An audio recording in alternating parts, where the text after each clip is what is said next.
show me with your mother how that happened. Let's say Well, your mother is the plaintiff. Show me, Miss Tolbert, because that's what you said in your answer. You just showed me this motion that you were tugging over the phone. So show me how she got hit on the top of the head. Okay, she's shorter than me. It's like the way. Use the cup as the phone. All right. Okay, so this would be the phone, and I'm holding it. And I'm pulling it like this, and she's holding me here. Just, would you do that, please? I grab the phone. Okay, she's grabbing me here and on my wrist. And we're pulling back and forth like this.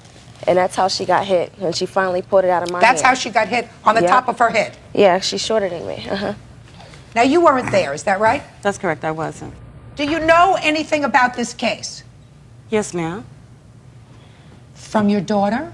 From the testimonies that I've heard, all of them. I've heard the testimony. I don't have to rely on anybody else's hearing the testimony of the witnesses. I'm relying on common sense.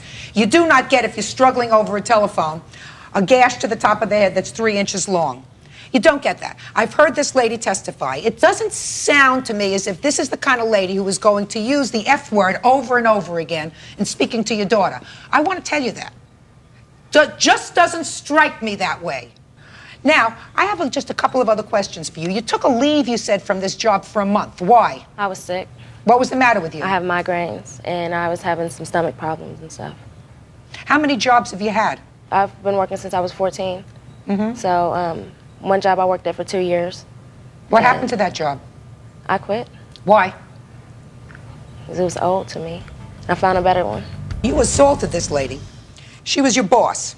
Let me tell you something about bosses. And your mother, who takes your side in this case, even though she wasn't there, better listen very carefully. Life is sometimes not fair. And when you raise children, you're supposed to raise children to understand that there are certain authority figures. Like you start out when you're a teacher in a school. As a teacher in a school, my mother always taught me that right or wrong, the teacher was right at that moment. When the teacher told me to do something, I did it. I may come home and complain to my mother later, but I don't tell the teacher to go take a walk. I learned that when I was 6, and I learned that when I was 20, and I taught that to my children. Is that what you learned, Bird? That's what I learned. And then you go through life and you have bosses. And sometimes you have good bosses, and sometimes you don't have good bosses. And sometimes they're nice people, and sometimes they're not so nice people. But while they're your bosses, you listen to them. And if you don't like it, you say, I don't like this job, I'm leaving. What happened with your daughter is you didn't teach her that right from the beginning.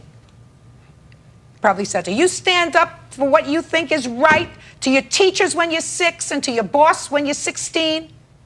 It's not what happens. I've gone through life having a lot of bosses that I didn't like, who told me a lot of stupid things. And I knew that they were stupid when they told them to me. I did them until I got disgusted, and then I said, I'm going to find another job. That's what you do. Excuse me, can I say something? Sure. Okay, I had no problem with whatever. When she was telling me to do things, I had no problem doing that. I mean, I've been working since I was 14. I can go ahead and do the work. Are you telling me that she cursed you out using the F curse word? She sure did. I don't believe you. What do you think about that? What I don't think believe about you. it? I don't believe you. Just like when you said in your answer, when she said to you, put down the phone or go and sweep the floor, you said to me, what did you say to me? Even though you told me just now that you heard every word that she said. You gave her an attitude. She gave me one. She's allowed to give you an attitude, madam. She's the boss, applesauce. Oh, I know she's the boss, but she can't curse at me She's like the that. boss, applesauce. So you better work really hard because she's got a 3-inch scar. She's got headaches. You had no reason to assault her. She's suing you for pain and suffering, and she's going to get the money for pain and suffering that she's suing for. Judgment in this case is $5,000 for the plaintiff. That's all. Parties are excused. You may step out. I'm gonna whoop her. Out the back door to your right, please. And I feel sorry for the other employees that have to work under her.